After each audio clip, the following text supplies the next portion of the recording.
I agree. It's the state's role to be a fundamental partner with local communities in building the safety net for people in our community. It's really one of the interesting parts of being in the Ways and Means Committee is not only are you dealing with how we expend our own monies that come through the state coffers, but we also are building relationships with local government to actually give them taxing authority so they can make decisions at their local levels about whether or not a particular safety net program, for instance, should be expanded. And all of you know, because it was a priority of this organization, we at the legislature passed on the taxing authority to Pierce County for mental health and substance abuse services in the county.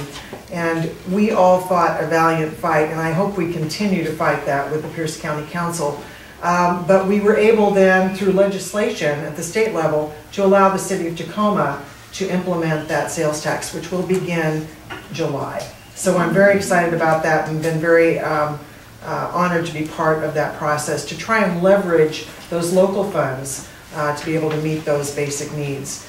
You know, I look at government funding for organizations like yours as part of your patchwork quilt of funding sources that you need to sort of patch together the services that you've learned through planning and assessment to be the needs of our community. And so I think government is a partner, and that means fiscally, but also in terms of technical assistance, prioritization, strategic planning, all those kinds of efforts as well. I'm honored as well to recognize that we can implement more at the local level often than we can at the state level. And it's through organizations like the Pierce County Asset Building Coalition, where we all came together and said, what can we do about helping families to build their own safety nets? That we actually then took our experience here in Pierce County. It's now in 22 counties in the state of Washington, what we started here.